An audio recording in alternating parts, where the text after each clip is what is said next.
Good evening.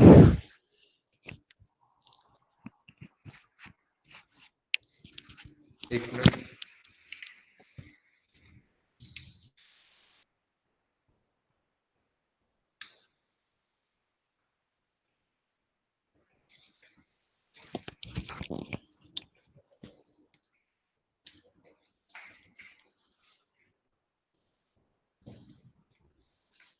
SC Verma one, SC Verma one निकाल लीजिए सब लोग।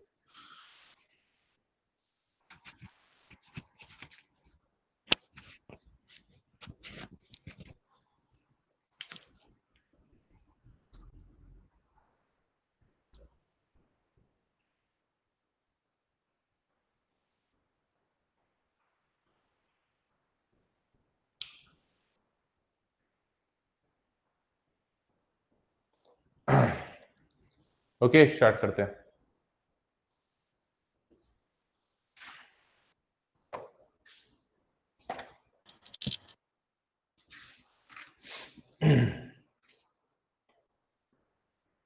पेज नंबर 185,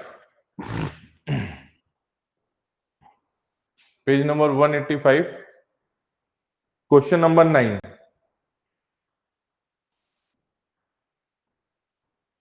सॉल्व एग्जाम्पल में देखिए,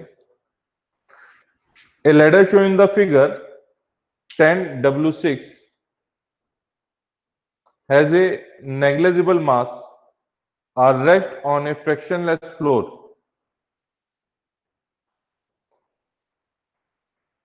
The cross bar connects the two legs of the ladder at the middle. The angle between the two ladders is 60. If the fat person sitting on the ladder has a mass of 80 kg, mass 80 kg दे रखा है। Find the contact force exerted by the floor on each leg and the tension in the crossbar. तो ये है ladder, दूसरी ladder ये है, और वो इस तरह से रखी हुई है। इक्वल लेंथ है दोनों की, लेंथ दोनों की इक्वल है।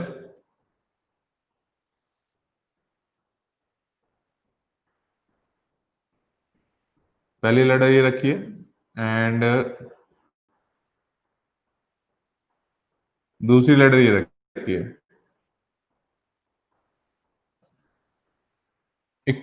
इक्वल मास है, मासलेस है, ठीक है।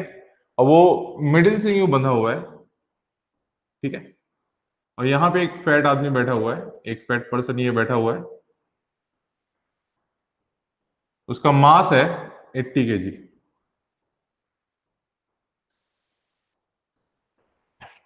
तो बेटा कॉन्टेक्ट सरफेस ये है, ठीक है। कॉन्टेक्ट सरफेस आपका ये है, यहां से नॉर्मलाइजेशन एन ऊपर की तरफ लग रहा होगा।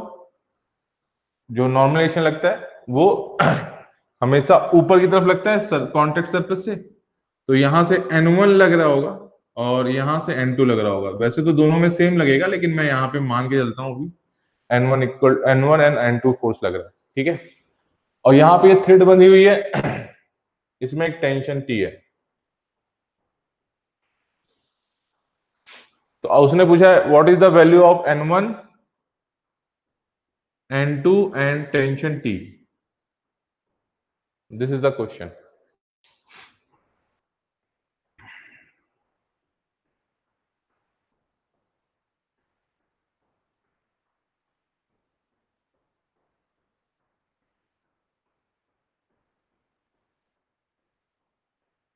This is the question.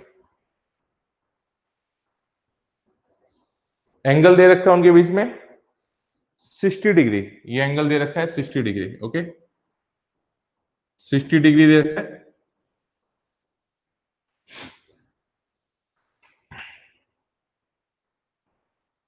Clear, okay. अगर आपने यहां से परपेंडिकुलर डाल दिया तो क्या हुआ, ये परपेंडिकुलर दोनों ही ट्रायंगल में इक्वल है, this angle equal to this angle, this length equal to this length, this length equal to this length. ठीक है, तो यहां से जो इसका वेट आ रहा होगा वो इन दोनों पार्ट पे इक्वल डिस्ट्रीब्यूट हो रहा होगा। ठीक है, तो अभी ये पूरा सिस्टम रेस्ट पर है, पूरा सिस्टम रेस्ट पर है। तो अगर आपने इस पूरे सिस्टम को एक सिस्टम की तरह कंसीडर किया तो उस पर देखिए, इस लेडर वाले पार्ट को आपने एक सिस्टम की तरह कंसीडर किया तो देखिए इस पे क्या क्या लग रहा है। इधर से एक नॉर्मल रिएक्शन लग रहा है N1 और दूसरा यहां से नॉर्मल रिएक्शन लग रहा है N2। ठीक है, बिकॉज इधर सिमेट्री है इसलिए N1 इक्वल टू N2 होगा। तो मैं इसको N1 equal to N2 and that is equal to N0, तो मैं इसको N0 बोल देता हूं। ठीक है, इस वाले लेडर पे टेंशन T लग रहा है इस साइड और इस वाले लेडर पे टेंशन T लग रहा है इस साइड। टेंशन T उस सिस्टम का इंटरनल फोर्स है, वो एक दूसरे को कैंसिल आउट कर जाएगा। उस पर वेट लग रहा है नीचे की तरफ 80 kg, तो 80 इंटू जी यानी 10, 800 न्यूटन। ठीक है, तो यहां से अगर एन नॉट कैलकुलेट, अब ये सिस्टम रेस्ट पे है, इसका मतलब वर्टिकल फोर्स आपस में बैलेंस हो गए, हॉरिजॉन्टल तो नेट फोर्स जीरो हो ही रहा है, तो twice N nought equal to 800, तो एन नॉट इक्वल टू कितना हो जाएगा 400 न्यूटन। तो यहां से जो नॉर्मल लग रहा है वो लग रहा है 400 न्यूटन। ठीक है, अब टेंशन टी निकालना है, तो यहां से तो टेंशन टी एक दूसरे को कैंसिल आउट कर रहा है, तो यहां से तो टेंशन टी निकल नहीं सकता। तो अभी क्या करना पड़ेगा आपको, रोटेशन, ये सिस्टम रोटेट भी तो नहीं हो रहा ना, तो इसका आपका रोटेशन वाला पार्ट डिस्कस करना पड़ेगा। ठीक है, अब बेटा यहां पे एक्सेस ऑफ रोटेशन आपको लेना है, तो आप इधर भी ले सकते हो, इधर भी ले सकते हो, इधर भी ले सकते हो। अब मेरे को कहां पे लेना है, मैं यहां पे लेना चाहता हूं। देखो बेटा यहां पे क्या है, ये एक लैडर का एक पार्ट है, ये एक लैडर का एक पार्ट है, दूसरा पार्ट है ये।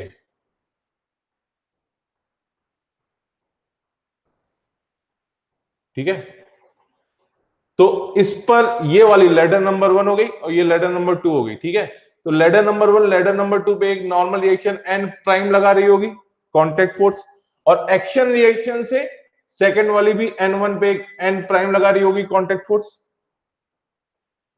ठीक है ठीक है, तो मैं यहां पे क्या कर रहा हूं, मैं लेडर नंबर 1 या लेडर नंबर 2 किसी एक को डिस्कस करूंगा, तो मैं लेडर नंबर 1 को डिस्कस करता हूं। ओके, यहां पे ये पर्सन भी बैठा हुआ है, ये पर्सन भी बैठा हुआ है और इस पे कांटेक्ट फोर्स भी लग रहा है, तो मैंने एक्सेस ऑफ रोटेशन इसी को ले लिया। ये जो पॉइंट है ना, ये जो पॉइंट है ओ कह देते हैं हम, हमने ओ को एक्सेस ऑफ रोटेशन ले लिया, तो ओ से ही इसका वेट भी जा रहा है, ओ से ही नॉर्मल रिएक्शन एन प्राइम भी जा रहा है। तो इस केस में उसका वेट एंड नॉर्मल रिएक्शन दोनों टॉर्क क्या प्रोवाइड करेंगे, जीरो। क्यों? क्योंकि वो एक्सेस ऑफ रोटेशन से ही पास कर रहे हैं। क्लियर?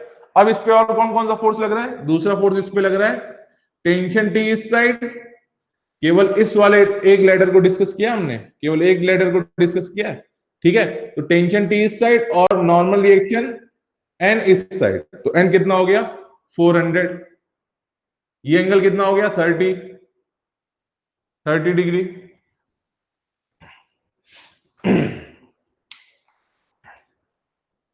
ठीक है, तो लेडर की लेंथ दे रखी है क्या, लेडर की लेंथ दे रखी है, लेंथ नहीं दे रखी है, ये दे रखा है यहां से, this is the 1 meter and again यहां से लेके ये लेंथ, ये भी है 1 मीटर, 1 मीटर। ठीक है,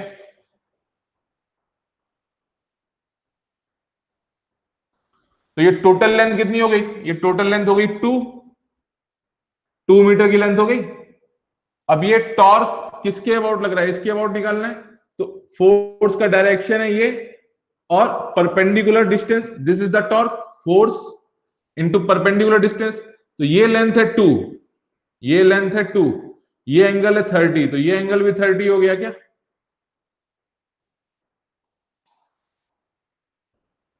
ठीक है, तो अगर दिस लेंथ इज ए, तो a by 2 is 1030, tan 30 degree.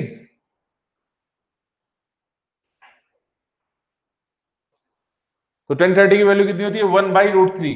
तो a इक्वल टू कितना हो जाएगा 2/√3।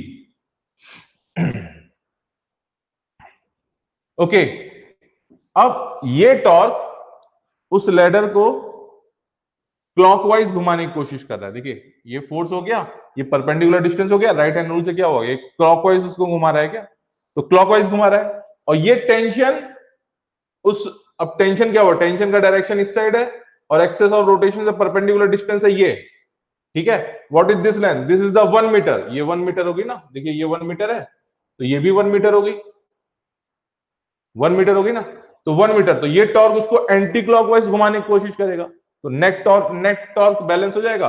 तो अभी ये रॉड रोटेट भी नहीं हो रही है, तो tau EXT is equal to 0, net torque उस पे जो लगेगा वो लगेगा 0, जो भी नेट टॉर्क लगेगा उस पे दैट इज 0। तो अभी क्या हुआ, नेट टॉर्क 0 हुआ, तो ये हो गया normalisation N.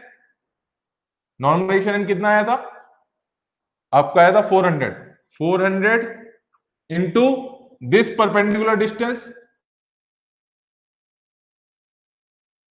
That is a 2/√3, और टेंशन टी इस साइड लगा, तो टेंशन टी और परपेंडिकुलर डिस्टेंस हो गया 1, दैट इज इक्वल टू 0।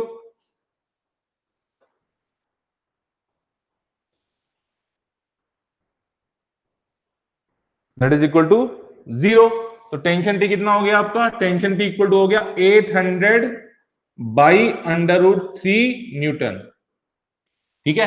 तो this is the best example कि आपको एक्सेस ऑफ रोटेशन कहां से लेना है। ये सबसे बेस्ट एग्जांपल है जो आपको लेना है कि एक्सेस ऑफ रोटेशन इसका कहां से लेना है क्वेश्चन में।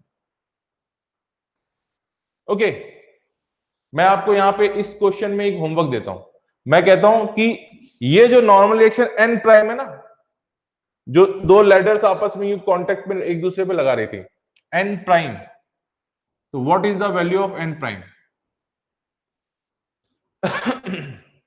ये एन प्राइम था ना, दो दो रॉड ऐसे थी, तो वो कांटेक्ट में एन प्राइम की वैल्यू क्या होगी, what is the value of N prime.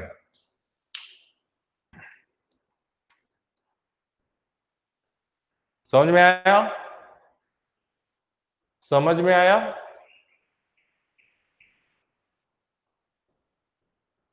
Okay, question number 10,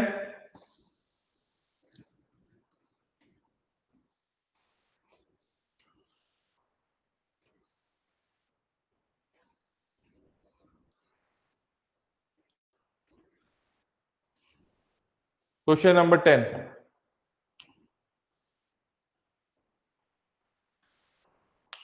two small balls A and B, each of the mass m are attached rigidly to the end of a light rod of length d. The structure rotates about the perpendicular bisector of the rod at a angular speed omega. Calculate the angular momentum of the individual ball and the system about the axis of rotation. Okay, बहुत ही simple question है। एक rod है, वो इसके about यूं rotate कर रहा है ओमेगा की स्पीड से, एक मास इधर लगा हुआ है एम का और दूसरा मास इधर लगा हुआ है एम का।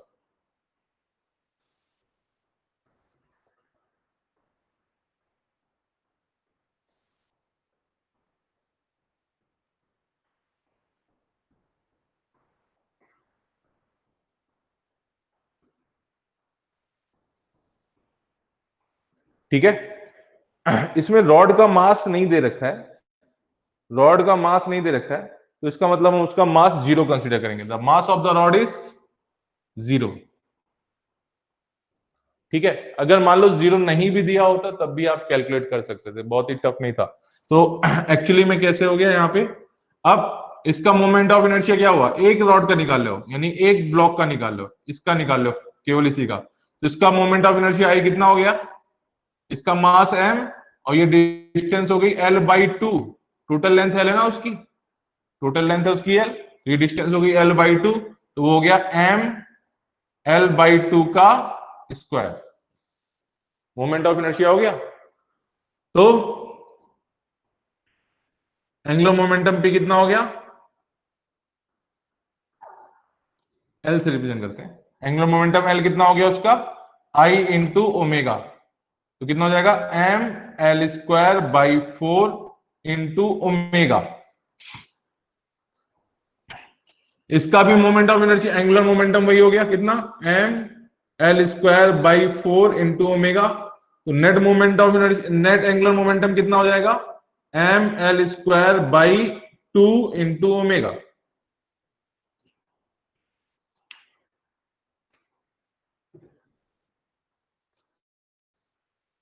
लेंथ L नहीं D दे रखा है।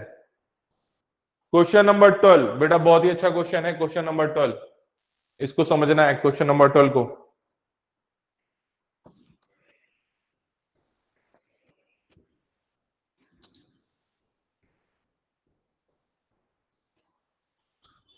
Question number 12. A particle is projected at time t equal to 0 from the point, page number 186 में देखिए, a particle is projected at the time t equal to 0 from a point P with a speed v naught at an angle of 45 with the horizontal to the horizontal. Find the magnitude and the direction of angular momentum of the particle about the point P at t equal to v naught by under v naught by g पर। तो okay सुनो, यहां पे क्या किया गया, एक projectile को फायर किया गया यूं v नॉट की स्पीड से, ठीक है। एंगल क्या दे रखा है उसका 45 पे दे रखा है यहां पे, ठीक है। तो प्रोजेक्टाइल ऐसे होता है, आप प्रोजेक्टाइल पढ़ चुके हो, ठीक है। तो मैं चाहता हूं इसकी प्रोजेक्टाइल की जो वेलोसिटी है किसी time t equal to t पे उसकी वेलोसिटी बताइए। तो यहां पे क्या हो जाएगा v नॉट cos 45, ये तो हमेशा कांस्टेंट रहेगा हर जगह, ठीक है। v नॉट cos 45, इसकी जो वर्टिकल स्पीड होगी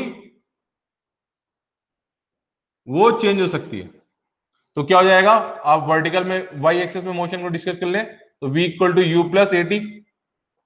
तो v what is the vertical velocity, v not sine 45 minus g क्यों इस टाइम जी बिकॉज जी नीचे है इनटू टी, ठीक है।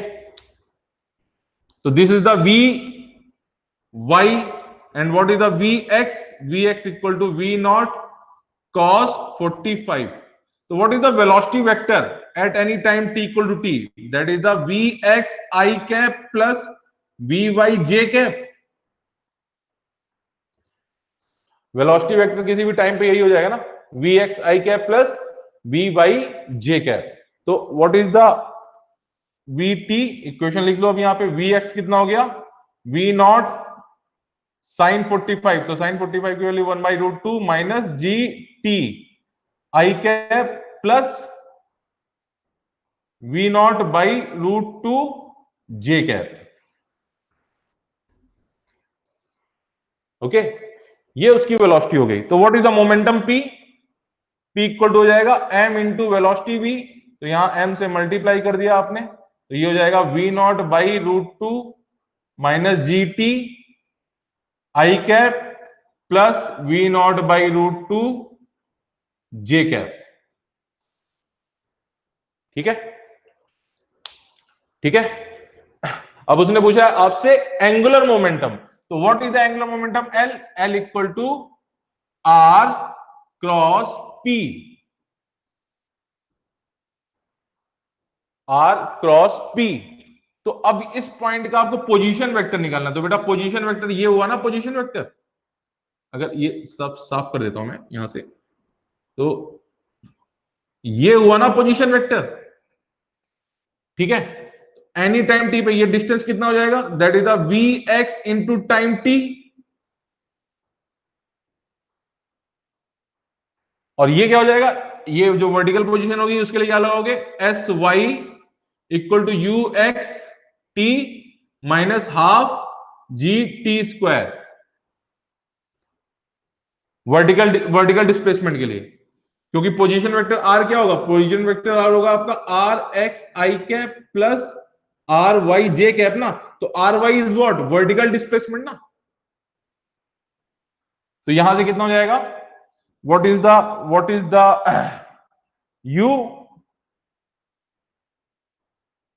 सॉरी यू वाई होगा, ये यू वाई, तो U Y is what, we nought sine 45 minus ji T, तो यहां पे हो गया V not by root two minus G T into T minus 1/2 G T square, ठीक है। तो अब मैं इस पॉइंट पे पोजीशन वेक्टर आर लिख रहा हूं, तो पोजीशन वेक्टर आर हो जाएगा आपका, that is the position vector R equal to हो जाएगा आपका R X I cap plus are Y J cap,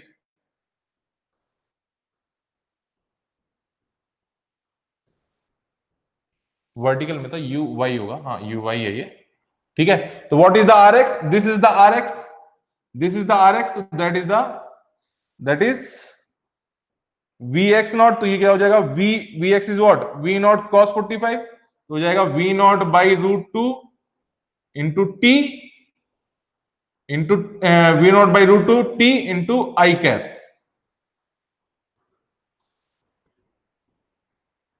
plus are y, तो R Y is this, S y is the are y, तो वो कितना हो जाएगा, v not by root two minus G T into T minus G T square by two j cap,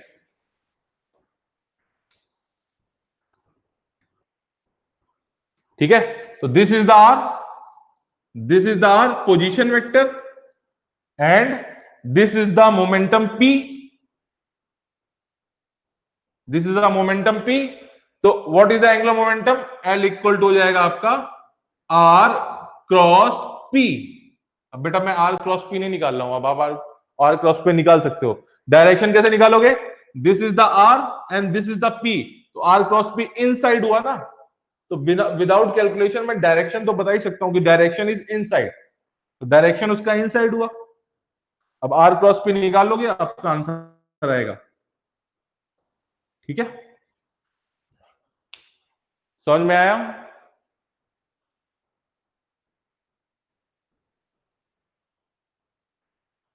clear है,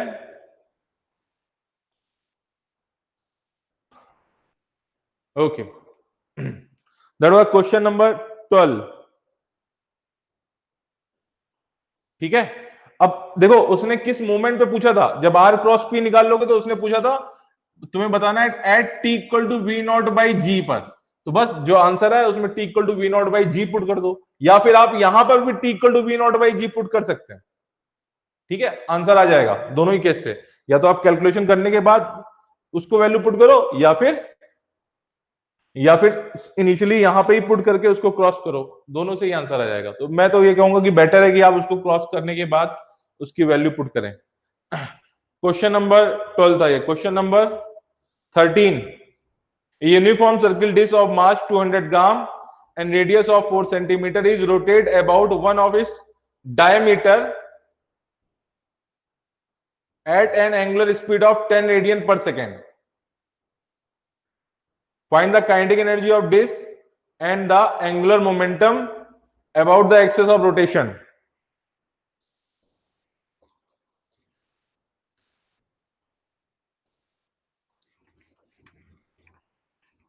simple है वो question, चलिए पढ़ा है तो बता देते हैं, सिंपल ही है वो क्वेश्चन।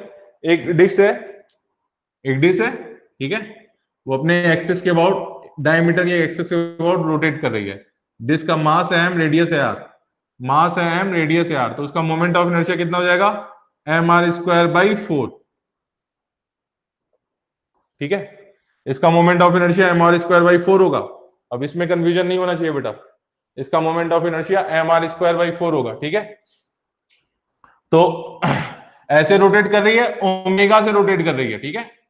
तो उसने सबसे पहले पूछा है कि angular momentum, that is the I into omega, तो हो जाएगा M are square by 4 into omega, direction क्या होगा, अपवर्ड, ऐसे घूम रहा है ना तो अपवर्ड डायरेक्शन हो गया। काइनेटिक एनर्जी पूछी है तो काइनेटिक एनर्जी होगा half I omega square, the kinetic energy is half I omega square, तो कितना हो जाएगा kinetic energy, 1/2 m are square by 4 into omega square, this is the kinetic energy. खत्म क्वेश्चन। क्वेश्चन नंबर 14,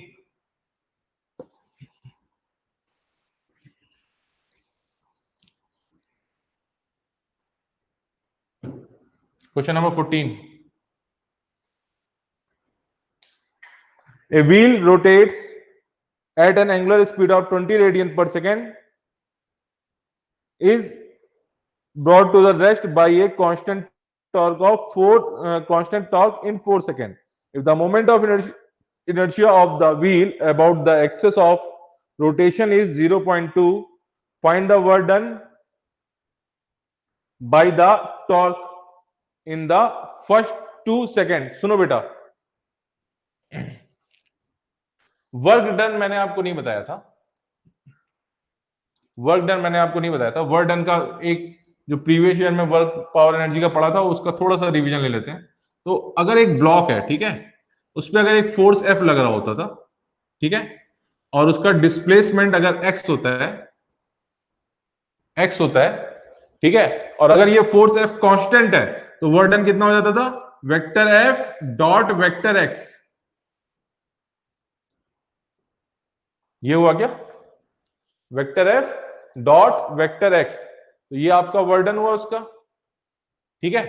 अगर ये force variable होता था, ये कांस्टेंट फोर्स ना होकर एक वेरिएबल फोर्स होता था, तो उस केस में आप क्या करते थे, आप उसका डिफरेंशियल वर्क निकालते थे कि यहां पे एक फोर्स एफ लगा और वो छोटे से टाइम में उसने एक डी एक्स डिस्टेंस आगे की तरफ कवर किया, ओके।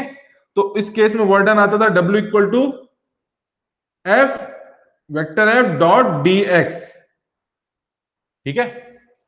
अभी इस केस में क्या है, एफ का डायरेक्शन भी इधर ही है और डीएक्स का डायरेक्शन भी इधर ही है, तो डॉट हटेगा तो क्या आएगा, कॉस जीरो आएगा, और कॉस जीरो की वैल्यू 1 होती थी, ठीक है। तो D W, sorry D W वर्डन हुआ, तो उस केस में टोटल वर्डन डब्ल्यू क्या हो जाता था, integration of D W and that is equal to integration of vector F dot D X, ठीक है। अब ये इंटीग्रेट कहां से कहां तक हो रहा है, ये मान लो x इक्वल टू ए से चालू हुआ फोर्स लगना और x इक्वल टू बी तक लगा, x इक्वल टू ए से x इक्वल टू बी तक फोर्स लगा, तो total work done W equal to कितना हो जाता था, integration of vector F dot dx। तो इस तरह से आप वर्डन निकालते थे। रोटेशन में कैसे वर्डन निकालते हो, रोटेशन में आप वर्डन निकालते हो, उसका फॉर्मूला हुआ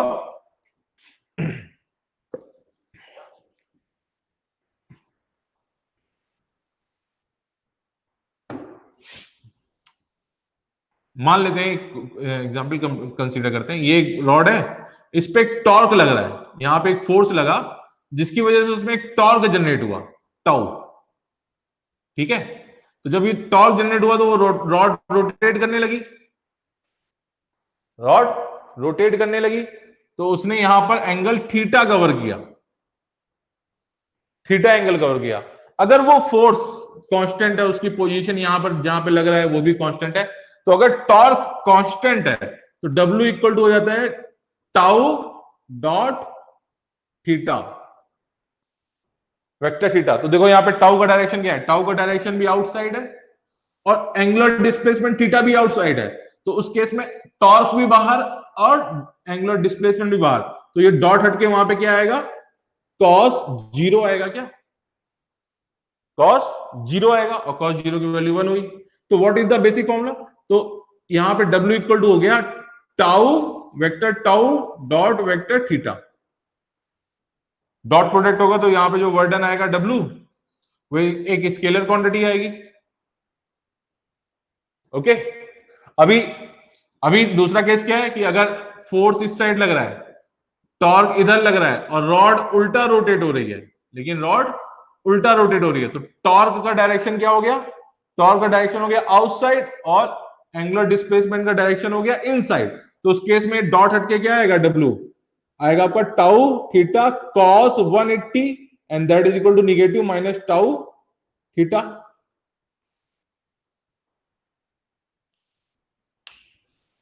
क्लियर? क्लियर? तो ये कब लगेगा, ये फॉर्मूला कब लगेगा आपका वर्डन का, टाउ डॉट थीटा कब लगेगा, जब आपका टॉर्क कांस्टेंट हो। ओके, अभी दूसरा केस क्या हुआ, एक रॉड है, उस पर एक फोर्स लग रहा है और टॉर्क आपका वेरिएबल है, तो उस केस में आप उसके छोटे एंगुलर डिस्प्लेसमेंट को देखोगे, तो थीटा एंगल पर था वो, और थीटा से वो और थोड़ा सा आगे डी थीटा गया, डी थीटा गया, तो उस केस में वर्डन कितना हो जाएगा, टाउ डॉट डी थीटा। वैसा ही है ना, वहां पे फोर्स इंटू लीनियर डिस्प्लेसमेंट होता था, यहां पे रोटेशनल फोर्स यानी टॉर्क इंटू एंगुलर डिस्प्लेसमेंट हो गया। ठीक है, ठीक है, तो यहां से वर्डन के दो फॉर्मूला आते हैं, W equal to tau dot theta and दूसरा आता है D W equal to tau dot D theta,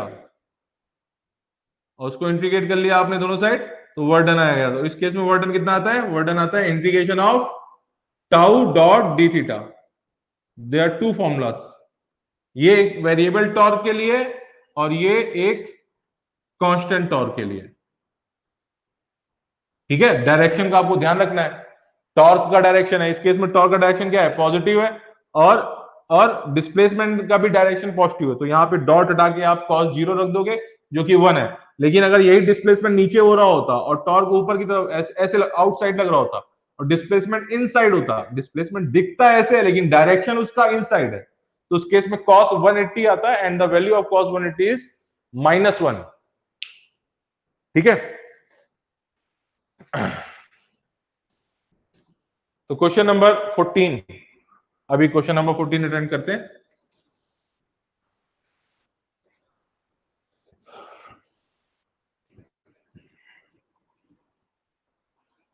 A wheel rotates at an angular speed of 20 radian पर सेकेंड। तो एक व्हील है जो रोटेट कर रहा है, व्हील यानी पहिया हो गया इस तरह से, ठीक है, और एंगुलर स्पीड 20 रेडियन पर सेकेंड से वो रोटेट कर रहा है। ठीक है,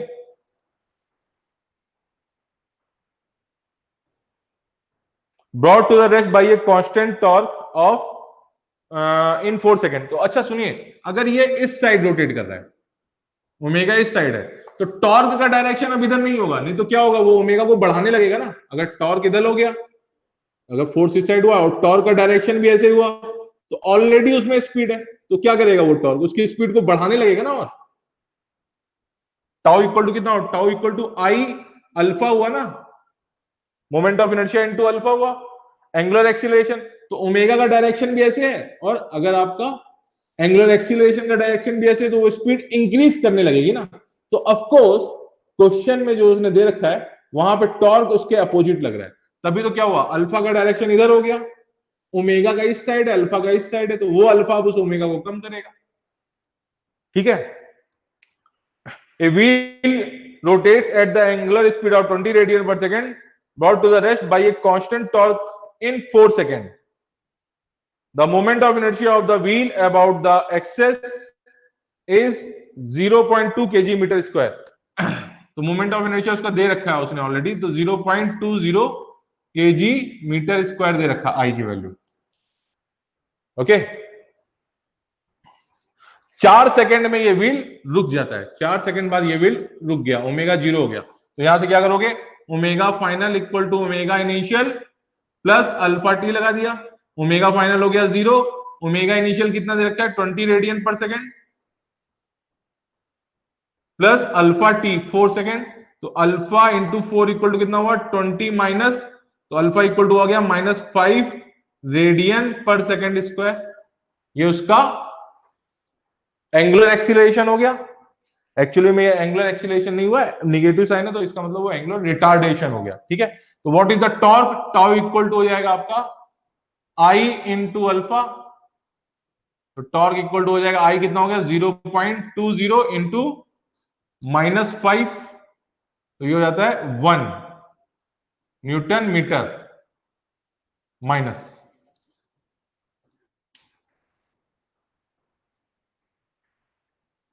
ठीक है, तो टॉर्क इज -1 Nm। तो देखो वहां पे आंसर में प्लस दे रखा है, लेकिन उन्होंने डायरेक्शन बोल रखा होगा कि भाई वो रोटेशन के अपोजिट घूम रहा है। ठीक है, यहाँ पे -10 हमारा क्या शो कर रहा है, हमने लिखा कहीं नहीं है कि उसका डायरेक्शन क्या है, लेकिन यहाँ पे साफ साफ दिख रहा है कि ओमेगा का अगर इधर है तो फिर टॉर्क का डायरेक्शन इधर होगा।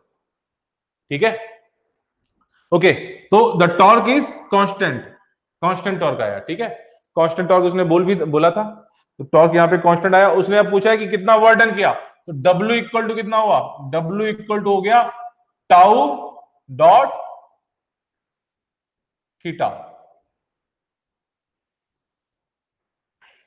ठीक है, तो टाउ का डायरेक्शन इस साइड है, कितना है, यानी टाउ का डायरेक्शन है इनसाइड, ओमेगा का डायरेक्शन है आउटसाइड, और और टॉर्क का डायरेक्शन क्या है, इनसाइड। तो कह रहा है कि work done in the first 2 second. तो फर्स्ट 2 सेकेंड में देखो वो कितना रोटेट कर गया, तो फर्स्ट 2 सेकेंड में हम देखते हैं कि उसका एंगुलर डिस्प्लेसमेंट क्या था। तो theta equal to omega not t plus alpha t square by 2। ठीक है, तो theta equal to omega not, what is the omega not, 20 radian पर second, into t, what is the time, time in 2 second, minus alpha, what is the alpha, alpha कितना आया था, 5 आया था क्या, 5 रेडियन, -5 आया, तो 5 × 2 का स्क्वायर बाई 2। तो ये कितना हो गया, थीटा इक्वल टू 40 माइनस ये आता है 10, 30 रेडियन।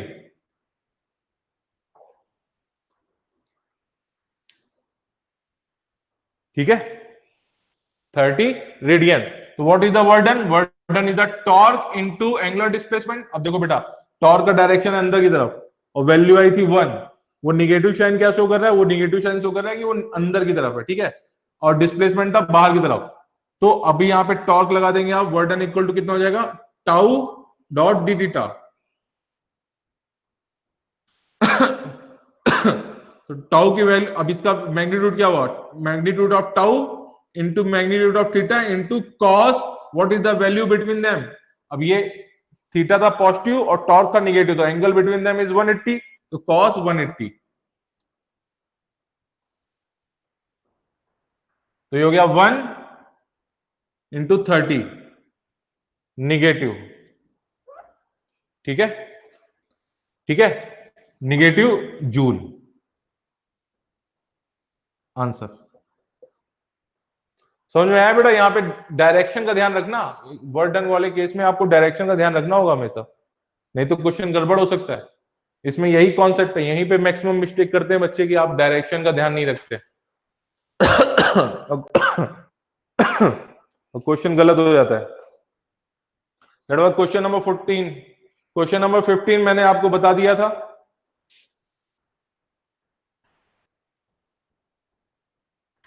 क्वेश्चन नंबर 14 मैंने आपको बता दिया था।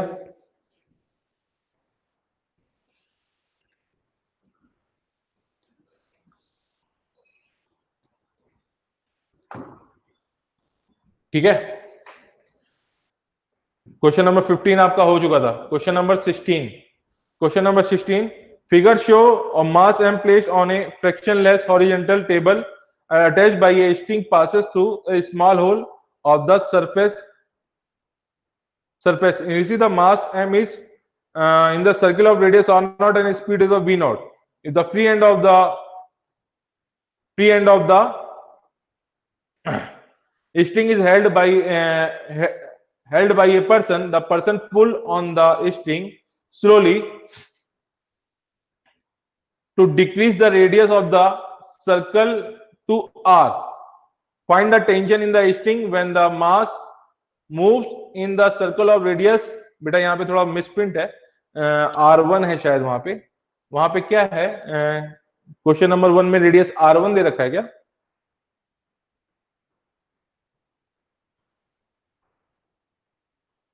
क्वेश्चन नंबर 16 में क्या दे रखा है रेडियस, ए पार्ट में r1 दे रखा है क्या, कि r0 दे रखा है,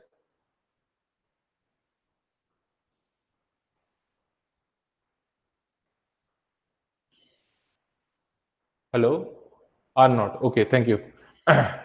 calculate the change in the kinetic energy of the mass. Okay, सुनो यहां पर what is the angular momentum? L equal to I into omega, ठीक है। What is the linear momentum? m into velocity v, ठीक है। What is the change in angular momentum? Delta I, I into omega one minus, sorry I one, change का हो गया I one नहीं, I final omega final minus I initial omega initial, ठीक है। Linear momentum में change क्या होता था?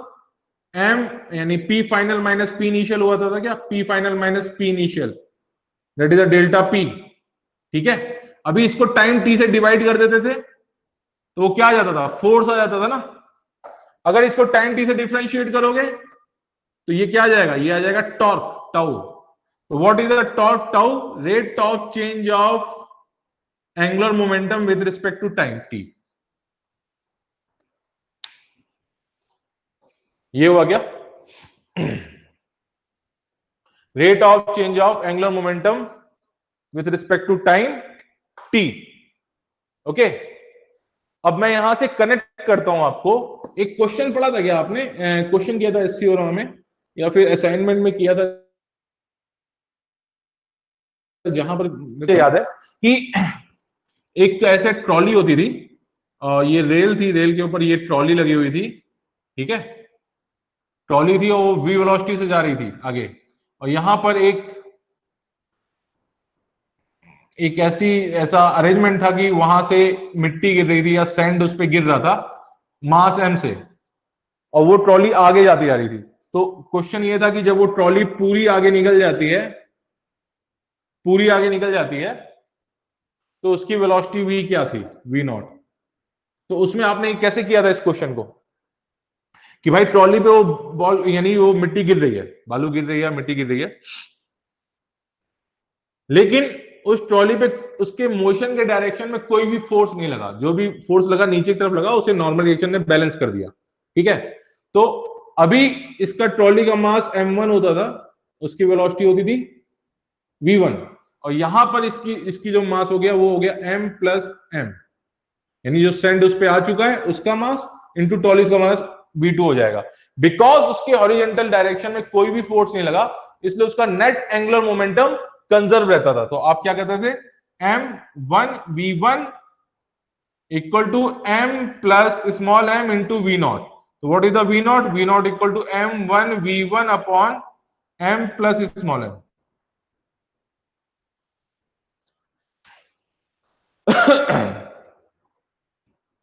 ये किया था क्या हमने? ठीक है। तो अगर सिमिलरली अगर एक बॉडी रोटेट कर रही है और उस पर कोई एक्सटर्नल टॉर्क नहीं लग रहा, एक बॉडी मान लीजिए रोटेट कर रही है और उस पर कोई भी एक्सटर्नल टॉर्क नहीं लग रहा, तो उसका जो एंगुलर मोमेंटम एल होगा वो कंजर्व होगा, वो उसी एंगुलर मोमेंटम से घूमती रहेगी। And what is the angular momentum? That is the I into omega, that is the I into omega. तो उसी कांस्टेंट आई इंटू ओमेगा से घूमती रहेगी अगर इस पर कोई टॉर्क नहीं लग रहा है तब, ठीक है। अगर टॉर्क लगेगा तो उसका ओमेगा चेंज होगा। तो इस क्वेश्चन में क्या है? इस क्वेश्चन में वो एक सरफेस पे रोटेट कर रहा है, सरफेस पे रोटेट कर रहा है। ये एक टेबल है, टेबल इस टाइप से टेबल है, और उसमें यहाँ पे होल है, वहां से थ्रेड है, और वो उस पर रोटेट कर रहा है, और पर्सन वो जो है नीचे से उसको थ्रेड को खींच रहा है। ये पर्सन है उसको नीचे की तरफ खींच रहा है, ठीक है। तो इस ऑब्जेक्ट को देखो, ये अब मैं इसको इस साइड से देख रहा हूं, कॉर्नर से देख रहा हूं। तो यहां पर ये ऑब्जेक्ट इस साइड रखा हुआ है, इस पे क्या हुआ? इस पे एक टेंशन टी लग रहा होगा, इधर mg नीचे की तरफ लग रहा होगा और नॉर्मल n ऊपर की तरफ लग रहा होगा। तो mg नीचे की तरफ लग रहा है और नॉर्मल n ऊपर की तरफ लग रहा है क्या? तो दोनों टॉर्क कितना प्रोवाइड कर रहे होंगे इसके अबाउट? तो mg जो टॉर्क प्रोवाइड कर रहा होगा वही नॉर्मल रिएक्शन में टॉर्क प्रोवाइड कर रहा होगा ना। तो दोनों एक, अब नॉर्मल रिएक्शन ऐसे टॉर्क दे रहा है, mg ऐसे दे रहा है, तो उस पे वर्टिकल जो फोर्स टॉर्क दे रहा है वो कैंसल आउट हो रहा है, और tension T axis of rotation से ही जा रहा है। टेंशन टी आपका एक्सेस ऑफ रोटेशन से जा रहा है, तो टेंशन टी जो टॉर्क प्रोवाइड करेगा वो जीरो टॉर्क प्रोवाइड करेगा। तो ओवरऑल इस क्वेश्चन में नेट टॉर्क जीरो है, नेट टॉर्क जीरो है।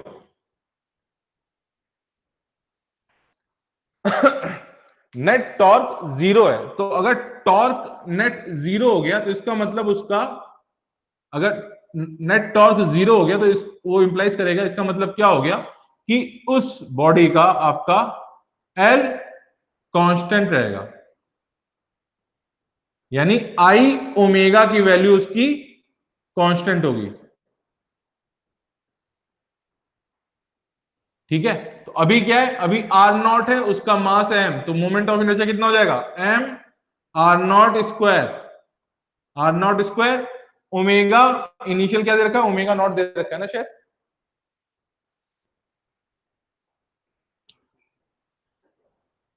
v दे रखा है।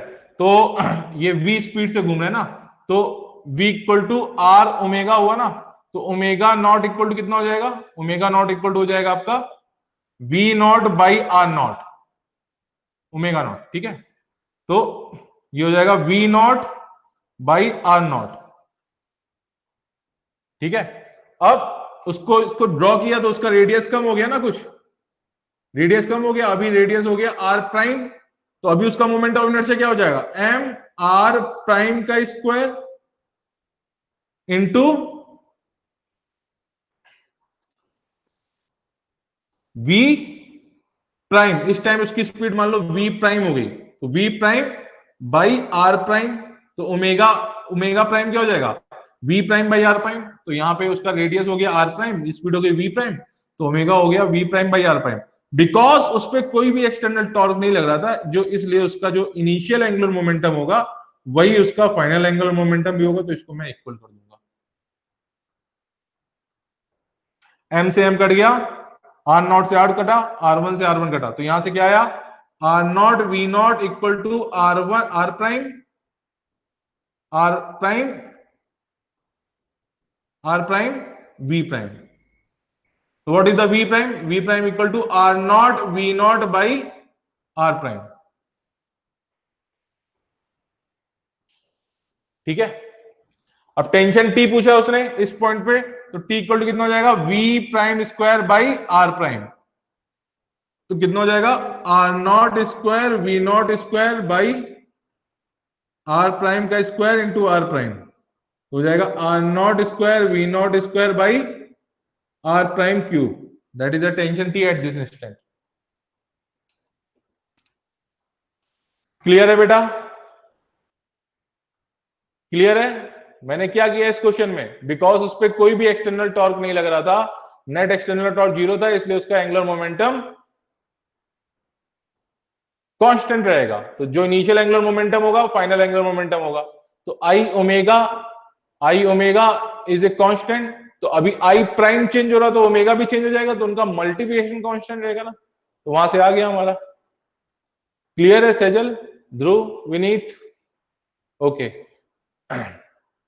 Okay. Question number Yes, sir. 17, 18, 19, 20, 21, 22, 23, 24, 25। Question number 17 से लेकर 25 आपका होमवर्क है। कल आपकी क्लास है बायो की 12:30 बजे से, और जूम पर होगी। ठीक है बेटा, वो देवेंद्र सर घर से लेंगे, वो अभी उनके पास हैंग आउट नहीं है, तो वो जूम पे लेंगे, तो आप लोग जूम इंस्टॉल कर लीजिए, मैं आपको रात को भेज दूंगा। ठीक है, डिटेल। ठीक है, और होमवर्क ये आपका 17 से लेकर 25। ठीक है, SCB। चलिए बेटा,